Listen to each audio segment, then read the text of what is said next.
What's up, everybody? Victor Pena here with my friend Richard Martinez. And today, dude, we're gonna unpack a lot of stuff. We're gonna talk about mindset, we're gonna talk about business, how to grow yourself, how to go through failure and come out on the other side as a winner, all right? So make sure you stay till the end.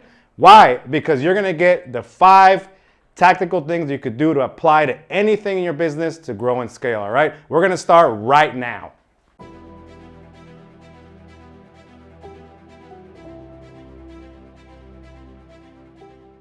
Richard, first off, I'm super grateful and honored that you would come here and I could share some time with you. And, a lot of times I want to be a little selfish too for me and ask you stuff. But first, I want to kind of get your story for the audience, introduce you, and maybe tell people about who you are, what you do, whatever you feel comfortable with. I'm game. All right. So I'm gonna share a lot. Yeah. In real short. Yes, let's go. And if anything sparks anything, you can ask me more questions because I've experienced so much and I've been through so much. So I'll try to do it as quick as I can. Because I don't want to just make it about me. I want to make it about your audience. But I know you have to frame it to be like, who is this guy? Yeah. So I'm Richard Martinez. My parents were married. They got divorced when I was 3. They got remarried when I was 7. They got divorced again when I was 8. Yeah, to each other. And my dad was alcoholic, drug addict. That was the problem there. When they broke up or divorced the second time, I went to go live with my father for 3 years, and in that time, he used to beat the. Can I curse? Yeah. He used to beat the shit out of me, for no reason. And I'm not saying this as I'm a victim or my dad was a bad man, because he was a good man. Yeah. But he taught me that broken people break others, hurt people hurt others. That's a huge lesson that I learned from him. But he used to beat me for no reason, to a point, at 8 years old, I had to learn how to leave my body so I wouldn't feel anymore. And in the home that I was in, it was ghetto, man. It was the ones that, we had the house where all the cops would come to our house, and he had a girlfriend who was the same. They used to beat each other, irons over the head, they were serious about their drama. They would even go outside and pull up the hood of the car and rip out the spark plugs, so that nobody would leave, so that we're gonna handle this shit here. It's like that. My dad was crazy. Where at? So I grew up in. I was born in LA in General Hospital, and then I grew up in LA for a few years, and I went to El Monte, and I went to Baldwin Park, and La Puente area. So I was there for most of my life. And then I went to Glendora. And now I'm in Newport. Yeah. So I was with him. He was very strict. I played sports. I was always trying to be good enough for my mom, my dad. I needed love, and I didn't get it. So I was trying to always prove myself. So in sports, I was always, I played pitcher, catcher, shortstop, all-star for 9 years. I played hockey. I wrestled. I boxed. I used to street skate. I used to professionally dance. I'm an artist. So there's so many things that I was doing to I need love. Like somebody, pay attention to me. Exactly. I'm badass over here. Yeah, I wanted to feel freaking love, because what I was around was toxic. My dad used to take me to bars with him at freaking 8. Think about this. Then I would go in here, it was right down the street from my house. And he used to play pool. And he was a shark. And so he used to teach me. And then at the end of the day, where all his friends were drunk, he would make bets. And then I would take their money for my dad. So he taught me how to hustle already right there. That's some hustle at 8 years old. We wouldn't leave until he freaking fought. So he'd walk up, if you're at the bar, he'll walk up. He don't know you, right? He just goes and he gets your beer and just drinks it and looks at you and hopes that you would do something, because he wanted to fight. That was my dad. So what that taught me is... Man, that's nuts. Yeah, and so it taught me about communication. So what is communication? I talk and you listen. And if you don't listen, I'm going to raise my voice. And if you're still not listening, I'm going to throw shit and I'm going to freaking kick your ass. So it made me shy. Made me timid, introverted. And I say shy because I hear a lot of people are like, oh, I can't do those things like you or this because, I'm shy. I'm an introvert. I'm like, that's a nice way of saying you're scared. Come on. Because we're not shy. We can be introverted, but a lot of things in our past start to make us more defensive and afraid, and that's what happened to me. So from there, there's a lot of other stuff that was there, but I went back with my mom. My mom was the oldest of 10 kids. My grandma had 10 kids in 11 years. So it was like, my mom was the oldest, and she like kind of helped the other ones raise, and the youngest is my uncle, and he's only 5 years older than me. So we're like brothers. So I became the youngest of 11. So I grew up in that Around environment. My mom was single parent. She was working, and so I was just kind of there, you know. Good family, but didn't really know a lot. You know, not a lot of education, not a lot of, it was just streets. Just streets. I was around a lot of gangs and drugs, and when I was 18, I actually rebelled because I was one of those kids that. Wait, you waited to 18? I waited to 18 after all that, right? But check this out. Like even in high school, I would, you know, those ditch days that in senior year. Yeah, hell yeah, senior ditch day. Yep. So I would. This is how I was. I would go to my mom. Hey mom, next week there's a ditch day. It's these classes. These are my grades. I already, like I would. Do it right. So I was all freaking responsible. I don't know where this shit came from. That's not a ditch day. I don't know. That's an excused absence. Right? I know. That's how I was. I was like, I didn't want to mess up. So I was trying to do everything right. And I didn't feel like I got any freedom with my responsibility. So I started to hold like resentment. 18, freaking rebelled. I remember I was like, Mom, you can't tell me what to do anymore. Like I wasn't disrespectful, but I was serious about it. To the point where our relationship broke. She moved and I stayed, and I took over the mortgage at, I think I was 18 years old. My uncle was there. I was working 80, 90 hours a week going to school, and then I started selling drugs. What'd you hustle? Dude, I was doing marijuana, meth. I wasn't doing them, but I was selling them. Yeah, you were selling them. Coke, ecstasy, mushroom, like it was crazy. Thankful to God I was never caught. And there was times where I almost was. Yeah. And it scared the crap out of me. And not only that, but I started seeing what it was doing to the people that I was pushing to, how their lives were getting. And these were friends sometimes, and some of them got lost, like my best friends. Some of them, got murdered. Some of them murdered in prison. So I started to see all these things shift. I'm like, shit, I don't want to, what am I doing? But I didn't have any example. I didn't have anybody telling me anything. That's just what I was in. That was a normal hood, and I was winning. And I was winning, and I got my acceptance, and I got my, my significance from that because I didn't get it anywhere else. So I started to. Yeah, you became the boss, pretty much. When you're not getting your needs met, you're willing to compromise morals and values. Yeah. And that's what I was doing. And it wasn't until about 22, I was 22, 23, where I started to change my life, and it was God that touched my life. From there, 3 months into, I didn't even know I didn't grow up like in the church or anything like that. I had people taking me, and I was like, yeah, good for you, but not for me. And then I would be in the church, and I saw you this weekend partying. Don't freaking pretend. Oh, yeah. Come on, you're over here like, and we were here partying last night. Like, don't pretend. So I would hear all these teachings and trainings from the pastors, and I'll be like, it sounds good, but where is it? Where is it? So in real life, where is it in real life? Like the love, the relationships, the power, like all these things that sounded really nice, but I'm like, where is it? So I don't know where this came from, but I went, because I'm not one that allows what other people are doing to determine what I'm going to do. I need to get clear for myself. Yeah. So I went home, and at this point I was doing really well.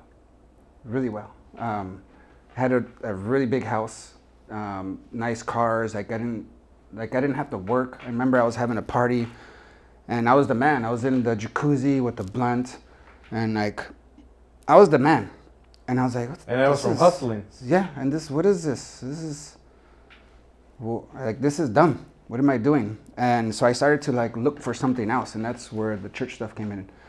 So I didn't want to allow what other people are doing, not doing, to determine what I'm going to do. So I'm like, all right, God, are you real? So I challenged him. I don't know where the heck this came from. I don't know. I just said, all right, I'll give you 2 months, and I'll stop everything. I'll just learn about you. So I did. I dropped everything. I never picked up a Bible. I didn't know there was different types. I didn't know there was different types of churches and denominations. I didn't know any of that. Just picked it up, and I didn't understand shit. It was super confusing. Yeah. I didn't have anybody showing, but I committed to 2 months. Kept doing it. Anything I can get my hands on, cassette tapes at that time, and I was just consumed, right? I didn't hear any voice of God, and there was no, magic, fireworks, but it changed my mindset. Like radically, to where people are like, the heck is wrong with Richard's different, right? My language, everything changed, and I wouldn't like judge other people, but I was just focused on, like, I need to get my shit right. About 2 months into it, it like really changed my life to where I was like, man, I was living with the girl at this time. I was like, what am I doing? I'm supposed to get married, right? So I planned a wedding in a month. We got married. This is 3 months into knowing anything, right? Like 3 days after our wedding, I flew to Redding, California, sat down in front of a pastor and his wife. I said, all right, what do I do next? They're looking at each other like, what do you mean? What do you do next? Yeah, I know God now. I think you guys call it like born again or something. I don't know what all that means, but I know God and I feel like I need to do something. What do I do? Then I thought pastors were supposed to have all the answers. Yeah. So I was like, what do I do next? You know, and they're like, well, I don't know. Like, I want to help people. And they're like, well, how? I'm like, I don't know. I said, what if I start a church? And they're like, well, no one's going to stop you. So I flew home and started a church. 3 months into 3 months in? Yeah. 3 months into knowing Dude, anything. commitment. like risk. Yeah, risk. Going for it. Yeah. I didn't have any certification or approval or permission. I had a heart to help. But hold on. So what happened between like you're bossing it, you're in the jacuzzi, and like you already got it? Because normally when people go that route, it's because, I don't know, somebody shows up and you got beat up and all this drama happened, and then you don't want to be in that life no more, right? That's normally there's like some big trigger like that. Mm-hmm. But you had did something like that happen to there was many of those. This is me seeing my friends go to prison, you know, like for life. Yeah. People die. Like my best friend, he ended up in his garage for, like, he couldn't function. Like he wasn't all there. Like he lost it. And for me, I tried to help him for 2 years, and it was like we would be talking, and then he thought he had subliminal messages. Oh yeah. And then he'd be like, seriously, out of nowhere, we're good. Then he's like, what if I took this pencil and I just shoved it in your eye? He would just say random things like that, and I was like, dude, like, who the hell are you talking to? Who are you talking to? And then sorry, and he would just, it was really weird, and it broke my heart. So seeing those things, I'm like, no, this is. Because you gotta, so you had a lot of different hard situations that you finally said, dude, this is it. I'm gonna commit to something else. Crisis, and crisis will drive you to make a change. Yeah. And now I've learned, like, through all the systems and things that I've created, is like, I don't need to wait for a crisis to make a change, because a lot of people do that. Yeah. It's like, I want a divorce. Oh shit, I better do something in my marriage now. Like, that shit's too late. Yeah, it's too late. You know, like the doctor tells you, oh, you have, diabetes, or you have sickness or disease, and you're like, oh, I guess I better do something about my health. Better eat better, yeah. You know, and so. Because that's normal, so that triggered me, like, wait a minute, normally it's like some sort of crazy event, and then you gotta change to another direction. So this is why I prevent that now with myself. I measure everything I do. And because I measure, like on a scale of 1 to 10, like if I'm at a 10, I'm feeling good, right? If it drops to 8, I'm not gonna feel that. I still feel pretty good. So I'm not gonna notice it. But then all of a sudden it's at a 6 or a 5, and then I'm noticing and it's dropped halfway already, you know? So when I'm measuring and it drops down to 8, I'm like, why the heck did it drop down to 8? Then I can begin to get some clarity and make some changes, and not wait for the crisis to be like, hey, you got to do something else now. Oh, dude, that's so powerful. So what do you measure? Like, do you have like health pillars, money? Like, what are you measuring on the day? Like right now, dude, that's so good. What are you measuring on the daily so that you can kind of keep yourself in check? So for me, I teach life mastery, to master everything. And there's like the Olympics, yeah, and how they have the rings. Yeah, those rings stand for something. And in the ancient Olympics, it was very different than what it is now. Now it's about who's faster, stronger, and swifter. Yeah. But before, it was physical, mental, emotional, relational, and financial. Each of those rings. It's Altius, Fortius, Citius, and Moneta. This is the Latin words. And so these were things that they would come representing their nation in all those areas. These are people operating at their highest speed. No. So that's what I believe, and I added another ring for the spiritual, because I believe our body, soul, and spirit. So if we're weak in our spirit, it's a third of who we are. So that's really important to me too. So I focus on those things, but as far as measuring, I created this system. It's a life mastery system. It's one of my books. I brought it for you. It's right there. Dude, that's awesome. So we're gonna link it on the description too, because it's not just life, but also business. You should be measuring everything. Yep. So there is a thing that I do every day in the evening, and I measure myself. And there's 2 areas. So one area is like how I ate, my water intake, my mood, my energy, my productivity. Like these are things that on a scale of 1 to 10. And then there's another section of my result. Like there's the production part, and then there's the part of taking care of myself. And whenever I see my productivity go down, it's always because I'm not drinking enough water, exercising, eating right. Like the basic things that create energy for me, it drops my production. So now I can just, because it's a book, so I just go back a couple pages and I'll see why my numbers dropped. Like I know why. There's no question, because I'm measuring and tracking. So it's, for me, it's a game changer. And tactically, you're doing it in your book every day. Every day. You're tracking it, and then you can go back and be like, "What do I feel like shit today? What? Why?" Yep. And so there's no, see, your brain, if it doesn't have clarity, if it's not clear, it'll have fear. So for me, I'm constantly creating clarity for myself. By looking, okay, like last night, I got in my bed and I had this meeting already in my bed last night, because I'm programming my brain. Yeah. So I saw what I was wearing. I saw us sitting. I didn't know what this looked like, but I pictured us doing this. Yep. And it went amazing, by the way. So this is gonna go awesome. Badass. I know it is. But you do this? Too. You do Yeah, it? Yep. And how do you do it? Like, how does it work for you? So I visualize it. So like from what I want the outcome to be, how do I want to feel, what value I want to give, right? Mm-hmm.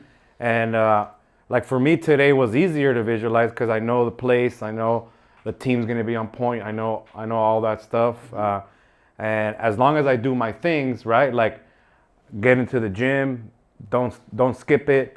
I got my water, I got my protein, right? Like, and then we're gonna deliver fire, right? So that's kind of what I do. So for events, similar. Like I'm looking at. We have a big event coming up in Vegas. It's like the one of our biggest trade shows, right? Nice. We take all of the equipment that you saw, and we put it in a big old booth, all these people, and a lot of action, right? And I gotta see it. How I'm interacting, how the crowd is, how we're doing. Like I see all that, and then I know like backwards what activities we got to do over here to hammer. So reverse engineer from there. Yeah. And this is a really important, like, I know for your audience who's growing and they're starting to do things that they've never done before. Yeah. Starting their business, and now they're taking over themselves and have to. So that creates a lot of fear in people's minds because they're not clear. They don't know how to do it yet. So for me, I think it's real important to have the right mindset, and the visualization is a part of it. So I say, like, your thoughts is your future in seed form. So this is like the most fertile soil ever. Whatever you plant is going to grow. It's not going to question. Yeah. So there is a something called the law of the seed. Every seed produces after its own kind. So if I plant an apple seed, what am I going to get? I'm going to get a freaking apple tree that produces apples, right? It's going to get weird if I get an apple seed and it produces oranges. Yeah. Every seed produces after its own kind. And our thoughts are seeds. So what are you planting? So this is like a freaking discipline, and this is why visualization is so powerful, because you start to plant the right things. Because your brain doesn't know if it's real or not. Like you have those dreams where you're falling off the bed in your sleep, and you physically react like it's real because your brain doesn't know the difference. So if we understand how our brain works, all of a sudden we're programming, we're creating more motivation, more power, more clarity through how we're processing and how we're thinking. So I know you heard like a lot of mindset teaching, right? Yep. And how important thinking is. So let me ask you this, because I like to make things very complex simple. So what is thinking? If thinking is so important and it's going to determine the quality of our lives or our businesses or our relationships, what is thinking? Do you know what it is? It's visualizing. Visualizing? So let me make it even more simple. It's asking yourself a question and then answering it. Mm-hmm. That's what thinking is. So if you want to better your thinking, you have to better the questions you're asking yourself. 100%. Right? So when I meet people, like when I see people, like here's like a simple practical example. I say, "Hey Victor, what's new and good?" what's new and good? Just that question, it creates a whole different conversation. Because usually I say that, people are like, oh, what's new and good? Yeah, they were about to go into the pattern. They go into, well, yeah. things, we're getting through, we're hanging in there. It gets yeah. into that stuff, Yep. like victim drama. And Yep. I don't like that. So I change it. How? By framing the question. What can somebody do to start trying to figure out, hey, I'm the guy, my mindset, my positivity or negativity is what's affecting my day. If I'm negative, if I'm struggling, like what can somebody do tactically to try to get themselves out of that? One, you first have to face it. You have to be brutally honest with yourself, no blaming, making excuses, like, because that's the first thing that we go to. It's like, oh, this is not happening because, they like to point. So the first thing is to be brutally honest with yourself. Like, if you want to make some change, some growth, like, just face it. And the way you do it is like, is there any habits or behaviors or things that I'm doing that I know I shouldn't be doing? Because we can just start there. Yeah. Because common sense is not always common practice. So it's like, let's start with the freaking basic shit here. Like, what already do you already know you should be doing and you're not doing? Just let that set a little bit. And then, what shouldn't you be doing, but you keep freaking doing? Like, this is start there. You don't have to get all like profound and crazy. This is start what we have here. Yep. And make those changes first. Okay, so once you see those behaviors and patterns and things that don't fit with your alignment and where you're going, now you reverse engineer in that way and say like, okay, why am I doing that? Because a lot of times I've noticed when people procrastinate, when people are angry, when people have addictions, when people like all these things, the patterns that people do, those are not the real problems. That's a symptom of a problem, and that usually has to do with limiting beliefs. Like broken souls, like shit that they're projecting, and they're a prisoner to their past, and they have all these noise going on in here, and that is what's creating those patterns. Yeah, and you're just floating for the day, and your shit's happening to you instead of like you're in control. And it's really frustrating for people because if they don't understand where that stuff is coming from, they try to change those things externally. Yeah. Like, okay, I'm not gonna be angry anymore, and then you get me mad right now, I'm like, bite my lip, and inside I'm like, motherfucker shit, and then I walk away like, oh, that's not true change. No, that's not real change. Just because you held it in, it means it didn't change. So I want to unpack some stuff, guys, for you guys, because it could relate to your life, it could relate to your business, and I know what this guy's saying is legit, because the reality is, as soon as I took responsibility, and that's the number one thing that you have to think about and take away from what we're saying right now, is take responsibility for your life and understand that everything that's happening is your fault, right? And if you haven't got there yet, you gotta have your own sit down, have your own meeting with yourself, and be like, hey, how can I make this my fault? Hey, I got rear-ended in the freeway. That car, he was on his phone, blah, blah. How can I make this my fault? I was late, I was rushing, I didn't see that person was not paying attention, right? If I would have got up an hour earlier, it wouldn't even happen. Like, that's when it becomes your fault, right? So as soon as you take responsibility for what's happening to you, what happens? You have control. So, I actually ended up pastoring, right? And I didn't know what the heck I was doing. And people were like, I started in my house, and I had like 30 people in my living room. And these were like friends and family. And I honestly, I think they came, they were like really surprised. Maybe they'll get in a circle and I would like light one up, and like they thought maybe it was a joke. But now we're here, and I have my Bible, and I didn't know what the heck I was doing. I actually got like these cassette tapes from another pastor, and I would play them. We would listen to them. We would talk about it, pray, and then leave. That's how I started. And then I would study the cassettes before, and I would speak for 5 minutes. And I hated speaking. Yeah. I avoided it. All my school, I would get zeros because I would sweat. I would stutter. Like, I remember in the church I was reading, and I was sweating and stuttering, like sweating and stuttering. And I wanted somebody in the room was like, "Do you want me to read for you?" I'm like, "No." I'm like, I need to figure this out. I was really pushing myself because very introverted and shy. Yep. And I was never good enough. And here I am pretending in front of 30 people. No permission. So it was a challenge for me, but I went for it. Started going every Sunday, every Wednesday and Thursday. Started having meetings. People were coming. People's marriages started coming to me for counseling. And I was like, damn, like serious Yeah, freaking like serious things, stuff, yep. serious things, Yep. like drama, Yeah. brokenness, and now here I am. So I think God was like, this guy's not asking for permission, he's just going for it, so I better give him some wisdom because he's gonna freaking mess my people up. Yeah. So I got really good. I have insight into people. I can read people very, very good, and I have a pure heart. I really want to help people. So from there, it began to explode.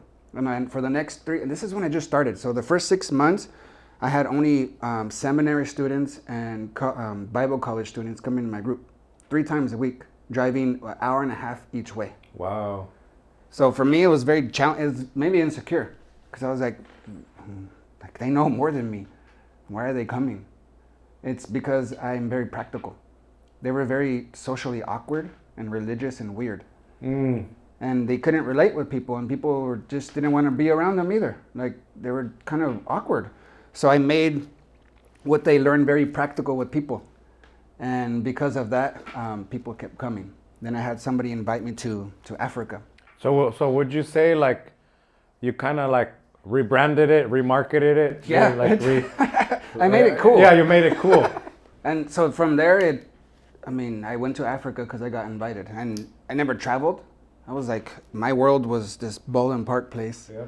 And so I was like, that was my world. I couldn't see out of that. So I was like, travel? Yeah, let's go. So I went with the mind of traveling, to be honest.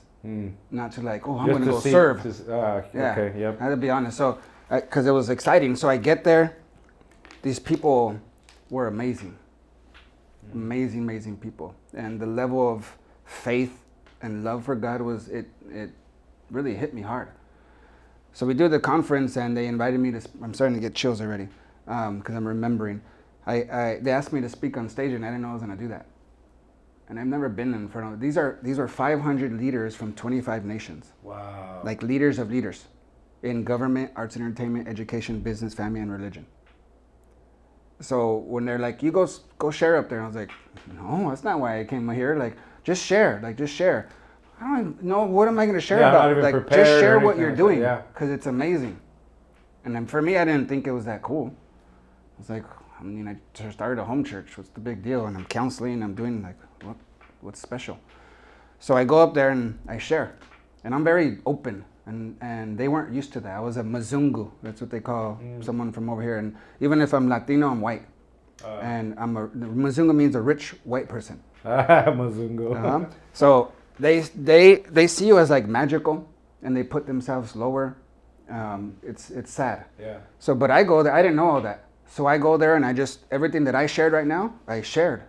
So they're like, why is he so open? This is weird. Pastors that travel don't usually do this. They usually like preaching and teaching, but I was vulnerable, and it was crazy what happened. The elder, the gray-haired guy, which is really important, he stood up and interrupted me. "Excuse me, I have to say something." I was like, "Oh man, I already messed it up. Are you serious?" He says, "I don't know why, but I feel like I have to do this. I feel like this is the place. I've been lying to my wife. I've been stealing money. So I was like I'm looking at my leaders. I'm like, I don't know what's going on." And then he turns and he picks his wife up because she's sitting right there and starts to tell her things that he starts repenting to her, like confessing. And they cry and they're hugging, and then another one stood up, and then another one, and then another one. And there was like physical miracles that happened from that, like things, like it wasn't even me. God just made me look good. I didn't do anything. From there, all those leaders started inviting me to all their nations. And that blew up. I started a nonprofit there, and I've trained over 25 nations there. All my stuff is in schools and things there. I've created a couple orphanages, schools, a water well project. I have training centers that are still going on every month in different places, training leaders for 2 weeks straight, and I provide the room and board. And then so the first week we train them through our curriculum, and then the second week we have them take another group through it, so to make sure they know it. Yeah. And then we send them back to their nations and their people. And this goes on every month. Wow, and awesome. That's going from there. So I did that for 15 years. And then I was married at the time, and there was cheating involved. My wife cheated on me, and there was a divorce. So I have twins. I had 2 kids at this point. They were like 4 or 5. So that messed me up. Yeah. I seriously, I went into this like depression, and I was like, forget you, God, forget the church, forget all of you guys. Like how I'm serving, I'm giving my life over, and this is gonna happen to me, really? So I became a victim. I became a victim, and it was like, poor me, and I went into a depression for like 2 months, and I couldn't function. And then one day I remember I was like, what the heck am I doing? My kids. What the heck? And it wasn't even God or anything else, it was my kids. Yeah, you're like, oh shit, I have kids. Yeah. I gotta step it up. Their mom is obviously struggling.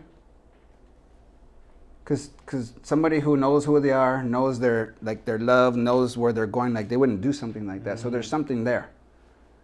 So instead of making it about me and being hurt by her, I hurt for her. Started to change my mind.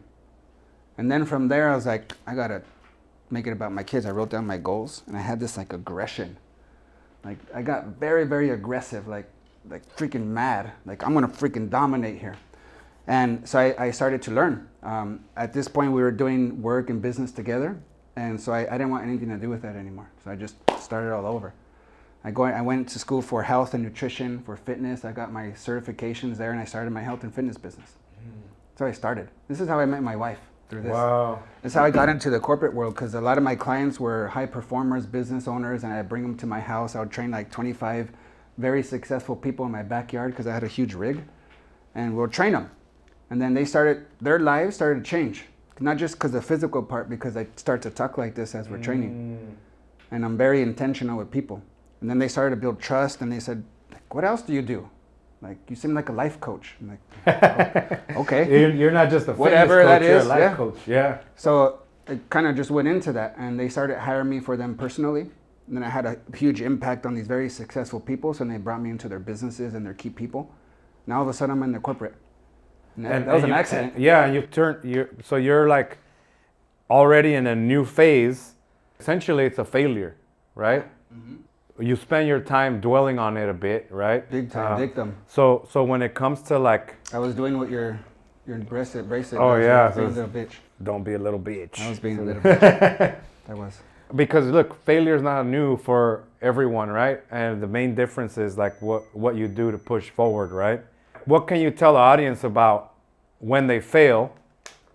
Like, what can they do tactically to recognize, like, I'm being a bitch, or I'm taking it in, versus like, all right, how do you get out of it? How do you push through and build something new?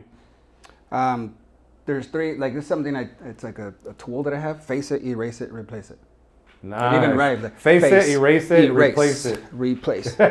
Transformation. So it's face it, erase it, replace it. Face it is being brutally honest with yourself that I'm doing something I shouldn't be doing. There's something wrong here, right? Or even like if you did something wrong to somebody, or somebody did something wrong to you, just face that shit. Be honest. Yeah. Erase it means forgiveness. Forgiveness is really important. And it sounds like such a weak word, but it's such a powerful word, because it sets people free. A lot of times we're holding offense against other people that this is from the past, and now we're a slave to those people. We enslave ourselves to people because we're holding offense to them. Because they, like, for an example, to show you how powerful forgiveness is. I had a client who was over 400 pounds. She was a woman. She went to all these programs, couldn't lose weight. She came to me as her last resort, and I've heard this many times. You're my last resort. I'm like, exciting. I like those ones. Yeah. So I said, okay, I'm put you on my program, but if you don't do it, I'm not going to help you. I'm not going to work harder on your life than you do on your own. Yep. I don't do that. I fire clients if they're not doing the shit. So I started to work with her, and like 3 weeks later, I should started seeing some results, and I don't see it. So I said, hey, I told you. So I don't want, and she started to weep and cry and sob and please, I want to. I said, okay, let me ask you a question. I said, when did this start? When did you start gaining weight? How old were you? And then she gave me an age. And then I said, what happened? And her whole body language changed. She had this like cloud come over her, this dark. I go, what happened? She says, I was raped. I was raped, and this man poured battery acid on my face. And she had discoloration right here, and I didn't know why. So I heard that, and I said, that's why you can't lose weight. She's like, what are you talking about? That's why you can't lose weight. So when that happened to you, you told yourself, I will never let this happen again. And the way that your brain figured it out, your defense mechanism was just to let yourself go so that you weren't attractive anymore. Nobody would want to do that to you. So it made you feel safe. And she, oh my gosh, I never thought. And she just cried and started weeping because it just opened her eyes and she got clarity on the why. She was able to face it. She never faced the roots of it before. So then I said, I held her for like 15 minutes. She just cried all over me. And I said, all right, well, you ready to like get over this or what? Yes. I said, okay, you need to forgive him. What do you think she did? First you fought it? She freaking got mad. Yeah. Because anger is a defense mechanism. Anger says, I'm going to hurt you before you hurt me because I'm scared right now. So I'm going to put on this right here so I can feel in control and safe again. And you better back. So it's like a defense mechanism. They're just scared. So I just hit a very serious button and a trigger. You need to forgive him. Did you fucking hear what I said, Richard? He raped me. He ruined my life. He started to go off and I just listened because I know it's a defense mechanism. Yeah. So I said, okay, then you continue to be a slave to him. I'm not a slave to him. Yeah, look at you. He's running your life still and he doesn't care about you. He's somewhere. He's not even thinking about you. And I can say his name and it changes your whole day. That means you're a slave. You have a button and a trigger. It's because he triggers me. Why do you have buttons? Get rid of that freaking button. Fine. So I had her forgive him. And she was doing it with but it started to break something. And she let it go. And the next couple of years, she lost over 200 pounds. That's nuts. She called me a few years later, told me I'm still doing it. I'm doing marathons and riding bikes with my kids. Like, it changed her freaking life. I have a lot of stories like that where things external that they were doing that they can never break, twitches, addictions, depression, anxiety, all these things that are holding people back. I get to those roots, freaking face it, erase it, the forgiveness. If it's something that you've done to other people, don't have shame and guilt, and that doesn't help you. Forgive yourself. And then the third thing is to erase it. This is changing your mind, having a new perspective about what was done, because a lot of times I see people, they face it, they forgive, but I'll never forget. And they have this attitude, and then they start to think about it the same way, so they default to where they were before. And it's just this. You got to do the third part. You have to keep renewing your mind. That's the mindset. That's the feeding, the consuming, the growing, getting coaching, mentorship, because you're changing your perspective all the time, so that never takes root again. Yeah. So when it comes to that, like, how fast can someone do that, or does it take a process, a time, or like you could do it like that? Like this. I've had because even some audience right now could be like, well, yeah, but you, Richard, you don't know what I've gone through. Yeah. Oh, you can't surprise me. I've been all around the world with some of the darkest places in the world with people who don't. Some of the stuff I've heard, I'm like, how do people do this to other people? So whatever you've gone through, I am sorry that happened to you. Didn't deserve it. It's not okay, but you can't stay there. You have to deal with this. You got to face it. You got to get some forgiveness and get some change there, because otherwise you're going to be a slave to that person. It's going to limit you in everything that you're doing. So I had to make my change and stop blaming. Yeah, I love that. So if you're running into a challenge out there, it could be in your marriage, it could be at home, it could be in your business, so you're not growing, you're losing, find out what that is. Right? Find the root, and then like Rich is saying, like, replace it and forget it, right? It's intentionally. Remember, I always go back to the mindset. All this stuff comes together. Crazy. Yes. It's crazy stuff. So I went from there, got into the corporate, started to blow up, started a couple businesses. I got some high performers who bring me into their teams. This is how I met my wife, Adriana. Her couple of my clients were her neighbors. And they went to my house and brought her to one of my trainings. And I didn't know who she was with Adriana's insurance. She was on billboards everywhere. Yeah, I didn't know. I didn't ever seen. And then she went, I didn't know who she was. She did the training. I walked her out. I said, hey, how did you like the training? Because I wanted retention, right? Yeah, retention, business. Baby. So it's customer service. It's not a fitness business. It's a people business, right? It's not a printing business. It's a people business. I said, all right. So I became her fitness coach first. And she couldn't, because she never did training like that, so she would last out of an hour, 15 minutes. So I had 45 minutes, and I would start to share other things and ask other things, and then to the point where I would even bring in the Bible. And so I became her life coach. She hired me as her life coach for 2 years before we had any relationship. There was no flirting, there was none of that. It was like about building. And then about 2 years into it, she says this, we have a YouTube on this too. It's like 11, I'm in bed. She texts me, says, hey, I need to tell you that I'm in love with you. And I know we have a session tomorrow, so I don't feel good you not knowing that. So I need to tell you that I'm in love with you. So just so you know. Get out of here. I was like, I saw it. I was like, so you know how I responded though? I said, no, you're not. I said, you're in love with what I have. You're in love with how I listen to you. Yeah. How I'm there, how I'm pouring into you, how I understand you, how you're in love with that. It's not me. And then she says, no, I'm in love with you. So, so she kind of closed you. Yeah, she closed it. She did. So I mean, it's been almost 8 years now. We're married. We started a couple businesses together, and we're helping other businesses, and because we both have the same purpose. I took her to Africa with me. That impacted her to where she started some stuff over there. She's like, I don't want to do yours. I'm gonna do my own over here. Yeah, Like, hey, go for it, man. She wants to kill it on her own. Yep. On her own charity, even a charity, super competitive. So exactly. Like how do you keep like she's a high performer, boss. She's a chingona, right? So how do you like deal with that? I have a lot of people asking me that. How the heck do you like get like to become like to be with somebody like that, right? And then how do you keep somebody like that, because she's intense, and in a good way. I don't say like a negative way. She's just very goal driven. Yeah. Goal driven and focused results, and like she's just like nonstop, which is I respect that. I love that. So for me, like with her, she already had her own thing going on. So it's not like I came and helped her to build that empire, help her to build other things, but she already had that. So she doesn't need money. She doesn't need like anything, right? So, but what I bring is like, I'm a very, very smart lover. I'm really good at listening to people, and you will feel like you're the only one here. And you will feel understood. So that's the most powerful thing that I bring. Be a smart lover. And this is the thing though, being smart lover is making people feel understood. It's not understanding them. There's a big difference. You can understand somebody, but that doesn't mean they feel understood by you. Yeah, that's true. That's true. Understanding There's a message getting what is across under your to them. standing. Yeah. Understanding what do you stand on, where do you come from, what's your values. Like when I can make you feel understood, your heart is open to me.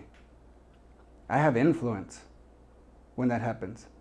So that is what I bring. I'm very, very good at loving people.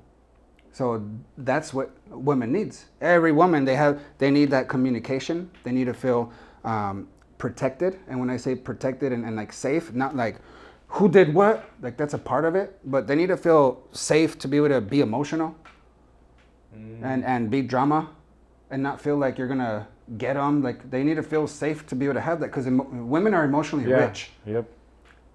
Right? And usually when I say that, they're like, even women are like, like that's rich. A good one. It is a good one. I say in a good way, because God created them to bear children and to nurture, and that's really important. So we need to understand that men need to introduce their emotions to their mind, because we're all rational, and women need to introduce their mind to their emotions because they're more emotional, right? So because I understand that, because I understand people, because I understand needs of a woman, the needs of a man, I wrote a book on it called The Art of Relationships, and I'm very intentional in loving people, in loving my wife. So I know, instead of like trying to love her how I want to be loved, I know what makes her feel loved. Because that's what we try to do. We try to love our partner or other people what we like. And that's a huge mistake. I think like there is this, have you heard of the golden rule? No. To treat others how you want to be treated? Okay, yeah. Right? For me, I think that's selfish. Because what if you don't want to be treated like me? Yeah, exactly. I'm making it all about me. Like, what if I'm very affectionate? I'm like, hey, what's up, man? And you're like, get off, stop freaking touching me. And now it's breaking connection, it's breaking trust. So it's really paying attention to them, not making it about us, and then love and meeting their needs. So I'm really good at that now. I'm not perfect. I have my own stuff. My own insecurities and things that come up. I can react, but I'm very intentional and consistent in providing that space where I'm communicating, I'm being open, I'm loving, I'm being affectionate, I'm doing all these things on purpose. That's what I got. That's so good. And so, what would you say, like, I mean, plus if you guys don't know the Richard and Adriana, make sure you guys are following. Like, you'll see what I'm talking about. These guys are just beasts when it comes to like helping, building big things. So a lot of people struggle with their significant other while they're trying to build something, and they're having a lot of resistance, right? What does that mean? It means that they're out hustling 10, 15 hours, the partner doesn't get it, or it's not communicated properly, right? So how important is like your partner to business and to growth? How important is my partner for business and growth, like in any relationship? Two can't walk together unless they're agreed. How important is it? We're not gonna make it. You're not gonna make it. So even if you how does somebody know if they're gonna make it or not, or if it's time to be like get with it or get out? This is through you have to communicate. Like, so if you're communicating and you're like, hey, I want to go here. A lot of times it's like, I want to go here. Are you coming or not? No. I want to know, what is it that you want? Where are you going? What is your goals? What's driving you? What's motivating you? And then this is how it is. Like, there's this triangle thing right here, right? So like, I'm over here and your partner is over here. And so for me, I need to focus on my partner's needs and meeting her needs. And at the same time, I'm pointed towards a common goal. So we have to figure out what is our common goal. Even if you have a different way of getting there, or a different talent or a different vehicle that you're going to use, that's okay. It doesn't need to be doing what I'm doing.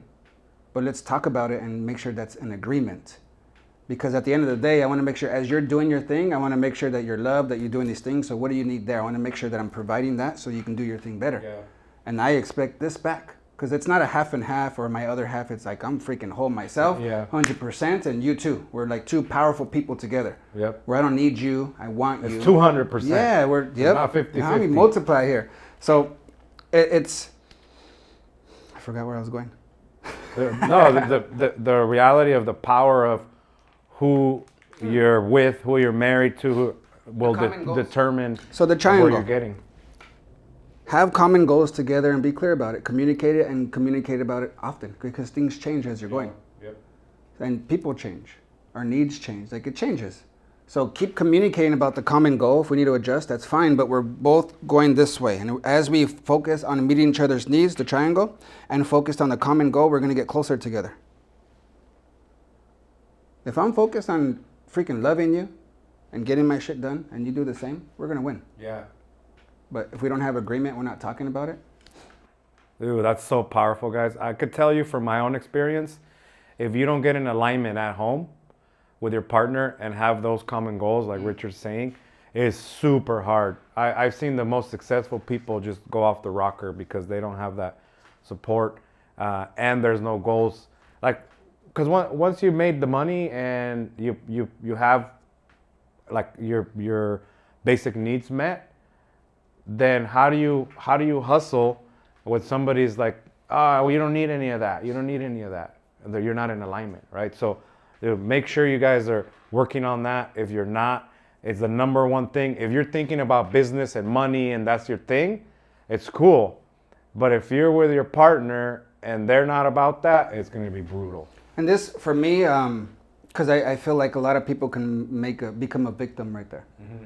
Of like, well, yeah, but my partner doesn't want to, and I've tried, and you know, like, for me, that's a reflection of you. Especially if I'm the man. If she's that way, that's a reflection of me. Yeah. I take responsibility for that. Take responsibility for that. So it's like, well, then I'm not leading right. I'm not communicating right. I'm not connecting right. I'm not inspiring right. I'm not motivating right. Then so I need to, like, she's gonna be on the same page. It's not like, I hope this works. Like, no, I'm gonna freaking make it like that. Yep. So it's a decision and a commitment and a responsibility of like, there is no other way. We're going to get clear here. Yeah. Dude, I love that. Get clear with your partner, guys. Man. Dude, this is good. This is good. It's getting deep. You know, a lot of the times we have like more business topics, right? Tactical business stuff. We can go there like next time too. Right, no, for sure. But then if you don't handle all this other stuff, implementing that, it's impossible. It's like you're building the roof with no foundation. It's true. Right? It's true. So, man, that's so good.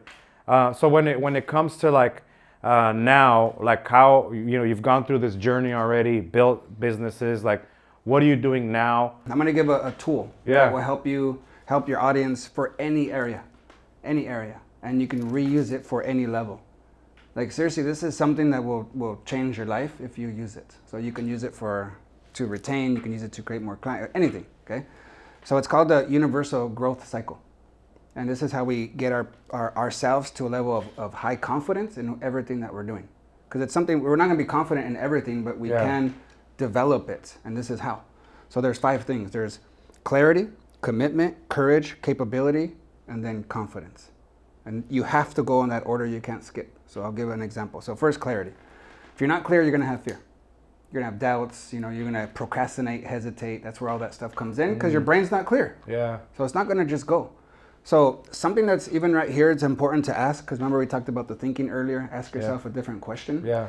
A lot of entrepreneurs, business owners who are just starting, they put a goal in before them, right? Which you should. And they're looking, but they've never been there before. You've never done that before. And then what do? We ask ourselves, how am I gonna make this happen? We're asking the wrong person.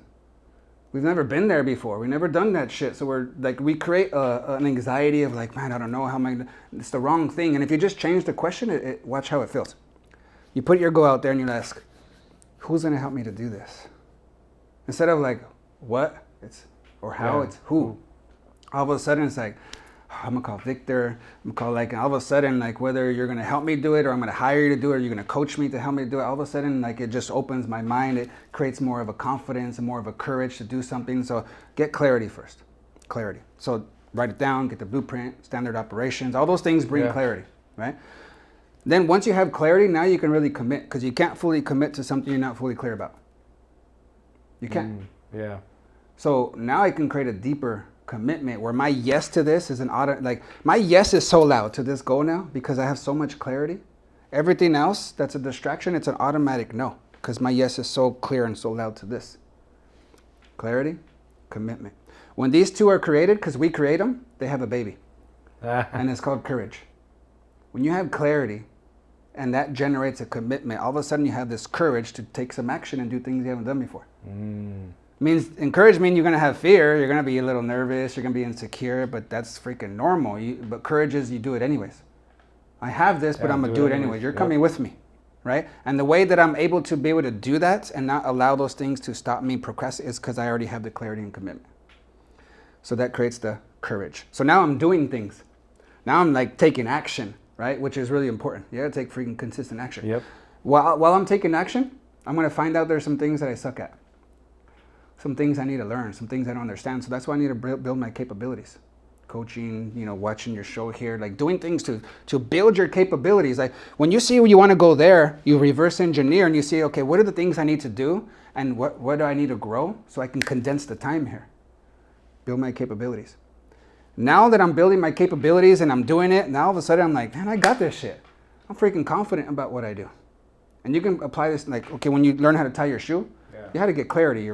They showed you about the loops, and then you had to commit to like practicing and doing it because you don't want to, and you're like, just give me Velcro, and then you start to have courage to do it, and then now you're having courage to do it in front of other people. Look, I can tie a shoe, and you're messing it all up, tying knots, right? And then like they help you, you build your capability, and then you get confident to where you can tie your shoe, have a conversation, riding your bike, growing your business, having a relationship, getting better in your health, making more sales. Like all this, you have to first get clarity so you can commit. Then you can start having the courage to start doing something new that you haven't done before. Then as you're doing it, build your capabilities, and then you get to that place of where you're feeling confident about anything that you're doing. So you can apply this to anything. Wow, dude, that's so powerful. So, I took a lot away from that because, in summary, for me, what I could do there is provide these frameworks and tools for people to get there faster. Yes. Because they're confused. Yes. So, dude, I love that, man. I could talk to you for hours. I know you're a busy guy, and we gotta wrap it up. Well, we can do it again. Man. So check this out. for the audience out there, what's the best place to interact with you? How can they follow you? How can they like really plug in? My social media is ITS Richard Martinez. ITS Richard Martinez. You go itsrichardmartinez.com. It's all the same. So I have courses, books, trainings, a lot of things just to add value, a lot of free information too. So it's richardmartinez.com, social media, and website. I love that. I love that. Well, thank you so much. I took a ton of value out of this story, Me man. too, man. This is awesome. Guys, remember, I told you that we bring winners that have done it through thick and thin, through hard times, and push forward. So make sure you hit the description, and you'll see Richard's books. You'll see, Adriana's insurance. You'll see a lot of that stuff. So you guys can go follow them and make sure you plug in, because the more that you educate yourself, the more that you can grow. All right. So thank you so much, my man. I appreciate you. A great time. And we'll see you guys on the next one. Let's roll.